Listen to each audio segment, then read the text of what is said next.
Hola, pues buenos días, soy Marsu Barroca y voy a presentar las novedades en el reciclado en frío con emulsión.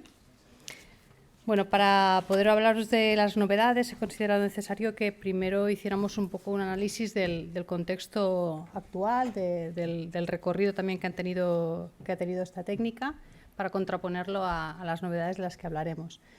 Para ello, he previsto que repasemos cuáles son aquellos aspectos que han condicionado la inclusión de estas técnicas en la edición de proyectos, cuáles son las condiciones o los métodos de diseño y las prestaciones exigidas para este tipo de mezclas y cuáles han sido los condicionantes para la ejecución y para la cobertura de este tipo de capas. Bien, en cuanto al tema del marco, digamos, del marco que ha condicionado su aplicación en los proyectos, bueno, pues es importante considerar el marco normativo, ¿no? que ha sido lo que hemos empleado un poco como consideración para decidir en qué proyectos pueden incluirse este tipo de soluciones y cómo dimensionábamos su aplicación. Tenemos dos normas que nos sirven como marco de referencia, que son la Orden Circular 63IC de rehabilitación de firmes y la 40-2017, el documento PG4. La norma 63IC lo que nos indica es el marco de aplicación de la técnica, definiendo que este tipo de mezclas deben aplicarse en carreteras de tráfico de T1 a T4. También nos determina cuál es el espesor de las capas de rodadura que deben colocarse por encima de este reciclado, siempre de mezcla bituminosa en caliente. Se define en este documento con espesores de 8 centímetros para tráficos T1 y algo inferiores en T2 y T4. También nos define que el espesor de las capas recicladas deben estar siempre entre 6 y 12 centímetros y para el dimensionamiento, pues bueno, más allá del método que nos acaba de presentar Alberto, vamos a métodos más clásicos. A partir de las deflexiones máximas se definen los espesores en los que tiene que intervenirse y aplicando un factor de coeficiente de equivalencia estructural que es de 0,75 o una ley de fatiga que bueno, yo no he visto nunca aplicar específica, se calcularía el dimensionamiento de la capa. La 40-2017, bueno, un poco es coincidente en cuanto al el tipo de vías que pueden sobre las que puede ejecutarse este tipo de unidad de obra. Refiere a carreteras de tráfico T1 a T4, pero a diferencia de la 63IC, aquí contempla la posibilidad de utilizar otro tipo de soluciones diferentes a las capas S y D en tráficos T3 y T4, por ejemplo, contemplando el uso de microaglomerados en frío. También se regula que el espesor de la capa tiene que estar entre 6 y 12 centímetros. También nos remite a un coeficiente de equivalencia estructural de 0,75 respecto a una mezcla bituminosa en caliente para el dimensionamiento de la capa y en este caso concreto y concretamente en el capítulo 20 define cómo debe ser este reciclado y lo limita a la aplicación del reciclado tipo 3, es decir, un reciclado que se fundamenta en el aprovechamiento de un material granular que como mínimo en un 90% es una mezcla bituminosa. Bien, bueno, un poco visto el marco de aplicación a nivel normativo, vamos a ver ahora cuál ha sido realmente el recorrido de estas mezclas, ¿no? Y para ello, pues exponemos unos datos que hemos podido recopilar gracias al trabajo que ha realizado el GT2 de la ATC, coordinado por Ana, que está aquí con nosotros. Hemos podido recopilar información de 209 obras de reciclado en frío con emulsión que se han realizado desde el año 94 en nuestro país, que han supuesto el reciclado de 14,7 millones de metros cuadrados.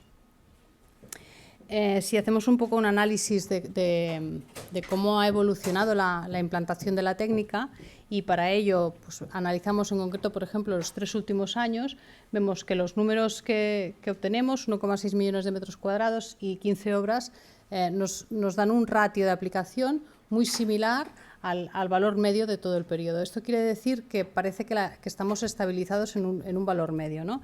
Es decir, pese a, como decía María José Sierra en su post, ¿no? Vamos adquiriendo conocimientos, vamos mejorando en en el conocimiento y en los medios que disponemos para la aplicación de la técnica, la aplicación no ha ido creciendo en el mismo sentido, ¿no parece? Bueno, en cuanto a los organismos que son aplicadores de este tipo de técnica, hay una lista muy larga, pero los que he resumido los que han realizado el mayor número de obras, entre ellos el MITMA, Generalitat de Cataluña, Junta de Andalucía y también algunas diputaciones de algunos territorios en concreto.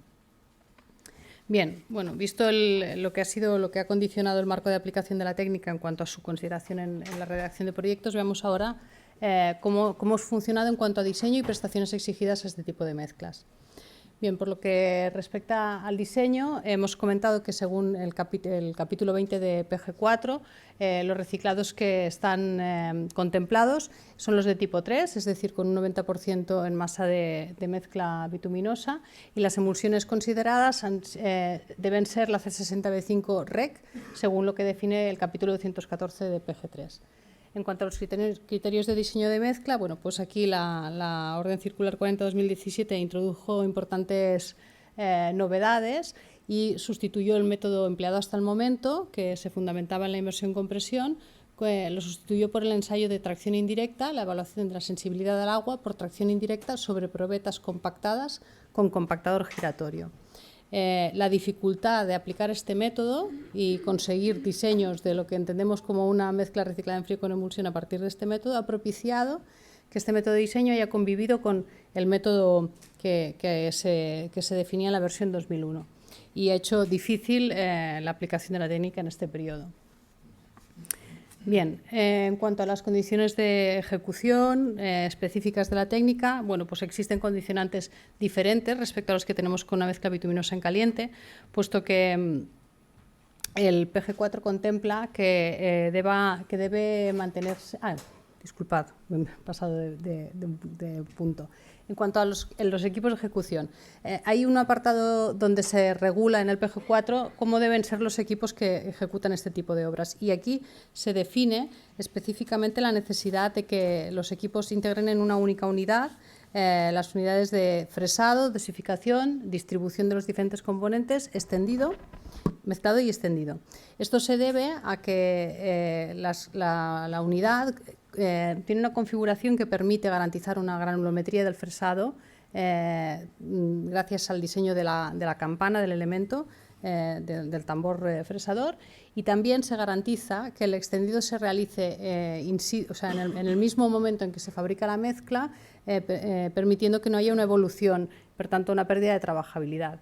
También esto tiene implicaciones en cuanto a la trabajabilidad y la regularidad de la capa, puesto que se evita que sea necesario circular sobre la capa extendida y no compactada todavía, y además se puede aplicar con el uso de una maestra y no con otros equipos de reperfilado.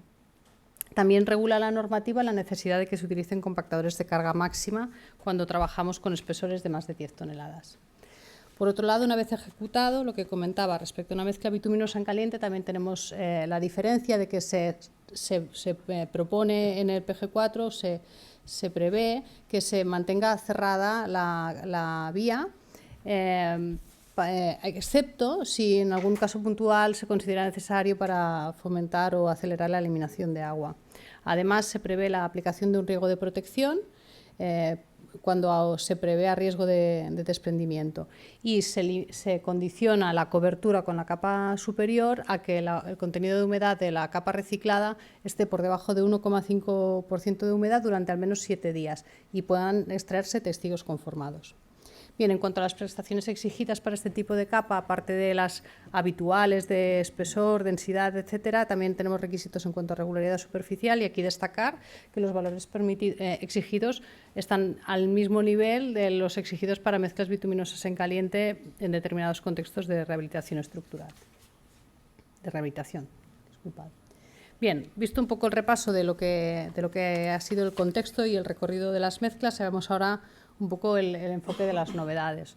En cuanto a la aplicación de las mezclas en redacción de proyectos, como contexto, como marco general, creemos que es importante destacar cuáles son aquellos aspectos que nos condicionan, ¿no? que nos hacen ver la técnica desde otro punto de vista.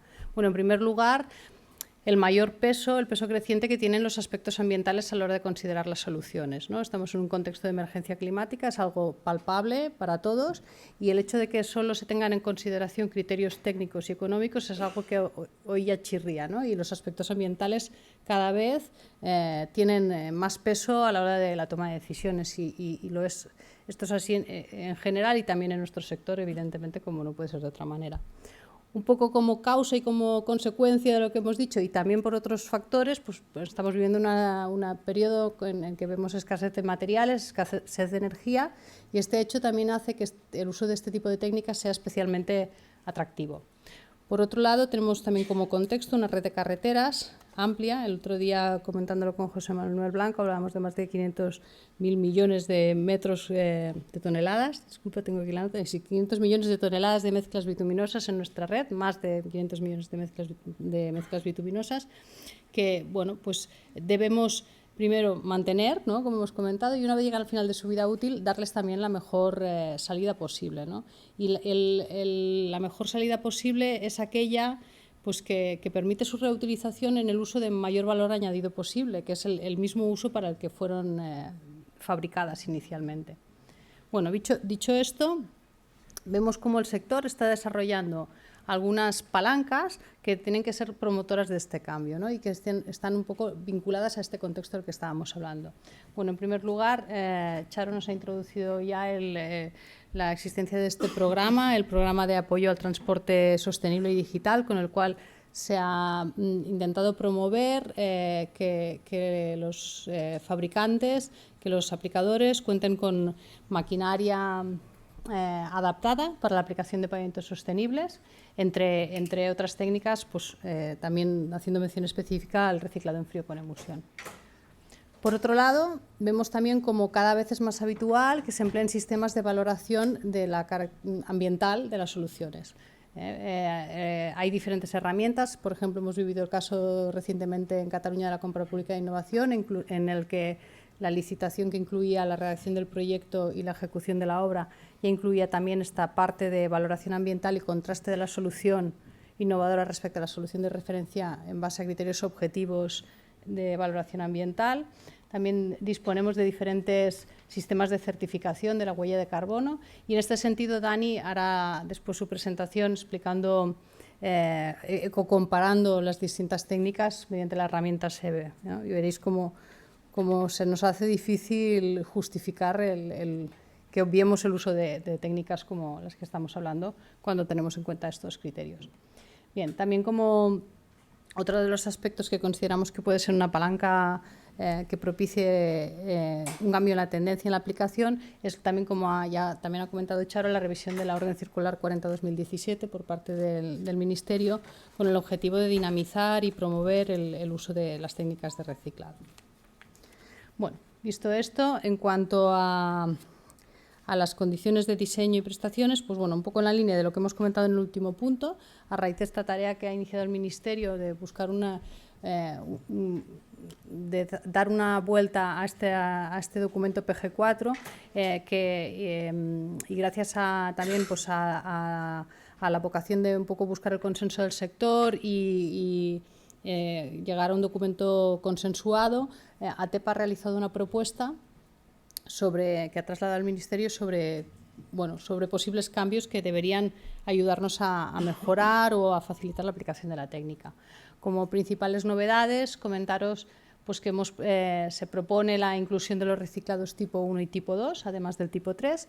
Estos reciclados que contienen un mayor porcentaje de material granular, quizás no serán tan frecuentes en la red de carreteras del Estado, que trabaja con espesores de firme superiores, pero bueno, a no ser que se retire la capa superior, pero sí que es cierto, como hemos dicho, que este documento, los documentos técnicos que el Ministerio genera como marco normativo son de aplicación por el resto de administraciones y sin duda esto va a facilitar el empleo de este tipo de reciclados. También como novedad proponemos aumentar el espesor máximo del reciclado hasta 15 centímetros, puesto que se cuenta con numerosas experiencias exitosas en este sentido. Para los reciclados para todos ellos se propone un cambio en la denominación y en el uso granulométrico, un poco adaptándolo a los tamices normalizados hoy en día, definiendo tamaños máximos nominales de 22 y de 32. En cuanto al empleo de las emulsiones, se actualiza también en la propuesta la referencia a las emulsiones que pueden emplearse, aprovechando la revisión que se ha hecho este año del anejo nacional de la 13.808, y se propone que puedan ser utilizadas cualquiera de las emulsiones recogidas en este anejo. Bueno, como novedad, lo que tenemos son emulsiones con diferentes concentraciones de ligantes, incluso la adición de polímeros. También en este sentido comentar que viene siendo también empleados en los últimos años emulsiones que cuentan con la adición de rejuvenecedores. Bien. En cuanto a las características o los criterios de diseño propiamente, bueno, en este sentido también se ha realizado un amplio trabajo desde ATEP para un poco para dar otro criterio distinto al que hemos utilizado hasta el momento, ¿no? El que hemos comentado, la tracción indirecta sobre probetas compactadas mediante compactación giratoria. La propuesta de ATEP se ha recogido en un documento que es la norma UNE 41215. Esta norma actualmente está publicada en fase de consulta pública y si no hay cambios sobre lo previsto, a finales de este mes o principios del mes que viene estará ya publicada y podrá ser de aplicación. Esta norma recoge la compactación otra vez a través de compactadora estática, la rotura a través de compactación, o sea, de compresión simple. Se han modificado también los sistemas de curado y como novedad respecto a la clásica inmersión-compresión, trabajamos con individuos, con especímenes que tienen una densidad más parecida a lo que tenemos en la carretera. Hasta ahora la inmersión-compresión nos llevaba a densidades muy elevadas y, bueno, pese a que ha sido un sistema que ha funcionado y que nos ha sido un buen indicador, sí que es cierto que consideramos que es más deseable poder medir las propiedades mecánicas sobre probetas que tengan una densidad más parecida a lo que tendremos después en obra. También como novedad en la propuesta se define que la determinación del agua añadida para el reciclado tipo 1 sí será mediante Proctor, pero para tipo 2 y tipo 3 se sugiere que se realice a partir de ensayo de envuelta. Bien, en este sentido y en la línea de lo que comentaba Alberto, también se han incluido, bueno, de hecho esto iría más bien vinculado con la anterior, una propuesta de módulos de referencia para los reciclados e incluso de criterios de dimensionamiento a partir de leyes de fatiga.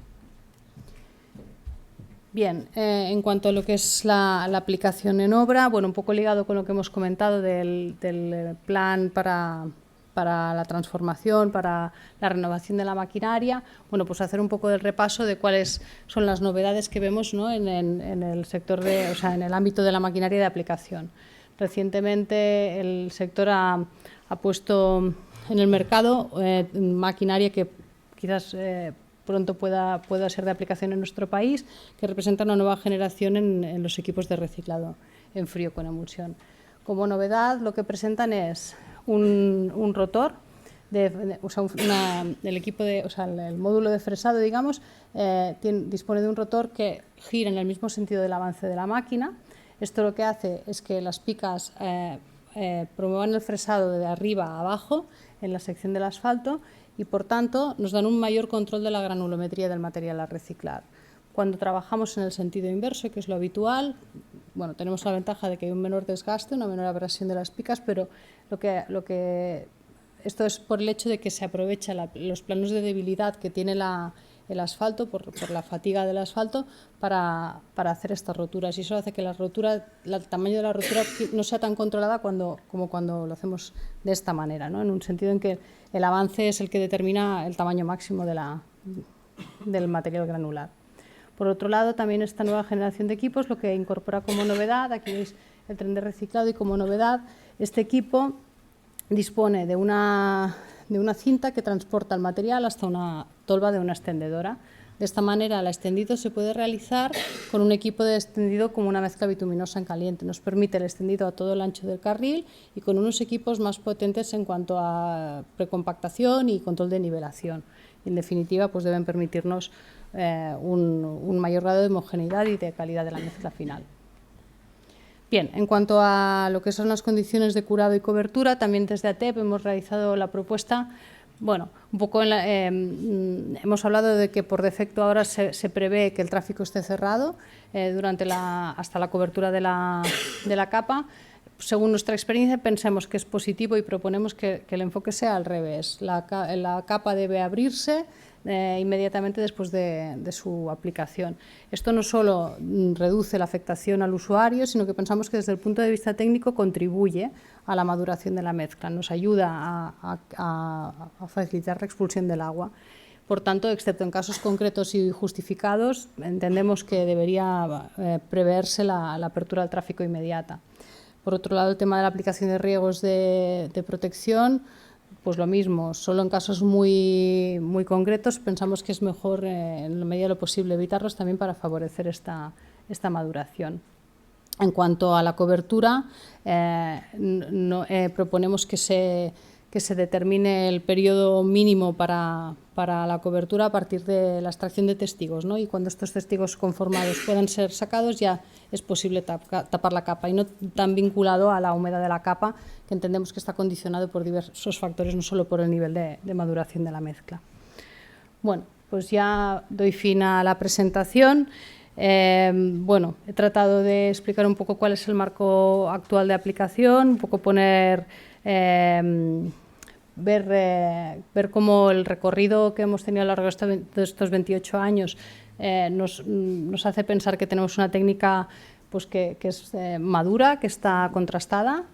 Hemos querido repasar también cómo la sensibilidad de la sociedad en general y también del sector nos hace pensar que hemos de priorizar este tipo de técnicas, hemos de pensar como antes habéis comentado, ¿no? Alberto creo que lo decía, ¿no? Ninguna otra técnica permite reciclar el 100%, ninguna otra técnica entendemos que es el máximo exponente de la sostenibilidad y por ello pues debe abanderar un poco este cambio, esta transición, ¿no? Y bueno, por otro lado hemos repasado un poco los avances del sector que entendemos que deben ayudar también, ¿no? Desde nuestra parte pues a propiciar y aumentar un poco la prevalencia de esta técnica, siempre manteniendo el nivel de capacitación técnica, ¿no? Porque al final son técnicas que requieren especialización, hemos de mantener este nivel de capacidad técnica e incluso incrementarlo en la medida que vayamos implementando estas novedades. Y bueno, esto es todo. Con Nuria.